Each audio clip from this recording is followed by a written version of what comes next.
એક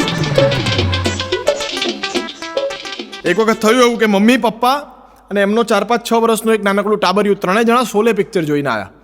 તો શોલે પિક્ચર જોઈ નાખ્યું, 9 થી 12ના પ્રોગ્રામમાં શોલે જોયું ને 12 વાગે રાત્રે આવીને ત્રણેય જણા ઘરમાં સૂઈ ગયા. અને રાતના લગભગ 2:30-3 થયા હશે એટલે પપ્પા ઊભા થયા. પપ્પાને પાણી પીવાની તરસ લાગી એટલે પપ્પા પાણી પીતા પીતા શોલે પિક્ચર વિશે વિચારતા હતા. અને પાણીનો ગ્લાસ પૂરો થાય પહેલાં પપ્પાની અંદર ગબ્બર સિંહની આત્માએ પ્રવેશ કર્યો.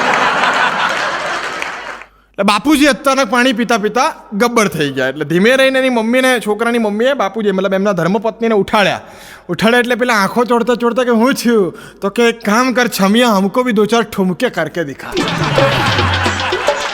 અને વોટ્સઅપ તો અત્યારે હું કહું ને કે નાના છોકરાનું પેલું ડાયપર હોય ને એના જેવું વોટ્સઅપ થઈ ગયું છે. થોડી વાર ચેક કરવું પડે કંઈ આવ્યું છે કે નહીં.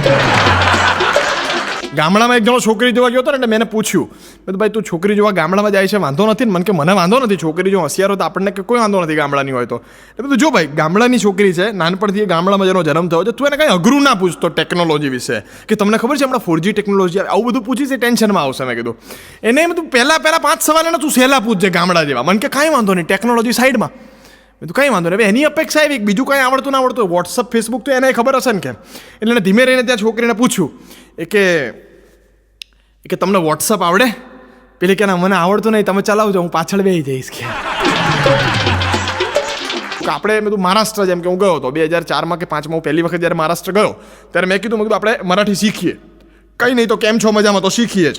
એટલે હું પહોંચી ગયો, મુંબઈ પહોંચ્યો. હવે લોકલ ટ્રેનમાં આપણે ક્યારે બેઠેલા નહીં, આપણે અમદાવાદમાં બેઠેલા બધી જગ્યા પર. લોકલ ટ્રેનમાં આપણને ખબર નહીં આમ બેસવું પડશે. આ કઈ પરિસ્થિતિ છે મને નહીં ખબર. આ આકાર મેં હોદ્યો ઇન્ટરનેટ પર મળતો નથી. આમ બેઠો હોય માણસ, તમે જુઓ તો આપણા પરફ્યુમને બાજુવાળાનો પરસેવો મિક્સ થતો હોય, ખબર ના પડે કઈ સુગંધ આવે છે સાહેબ. મજા ક્યાં આવે ખબર છે સાહેબ? એકવાર હું લંડન ગયો તો, લંડનની અંદર સાહેબ એક માણસ ખારી સિંગ વેચતો હતો. ખારી સિંગ લંડનના એરપોર્ટ ઉપર ખુલ્લે આમ ખારી સિંગ, ભરરોજ મોટો દાણો બદામ, ખારી સિંગ. મેં તો અહીંયા કોને ખબર પડે ગુજરાતી? આ હું કરવા મહેનત કરે છે.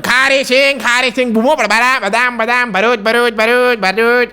એટલે હું પહેલાં 3 મિનિટ જોતો હતો, આને અહીંયા ખારી સિંગનો ધંધો કરવાનું ઉજ્યું. મેં કીધું પછી ધીમે રહીને જોતો હતો, ખારી સિંગ ગયો, આને મળીએ. મેં નજીક જઈને કીધું, બધું મોટા ભાઈ અહીંયા તું ગુજરાતી ઉભો રહે, એડ્રેસ બતાવીને કે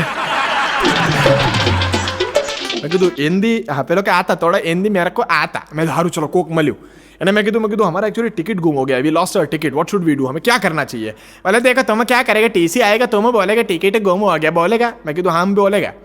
પછી મને कहते तुम्हारा नाम पूछेगा टीसी. मैं तो हम बताएगा अमित खुआ, नहीं ऐसे अमित और सुमित कामित ऐसा बताएगा तो वो तुमको छोड़ेगा नहीं.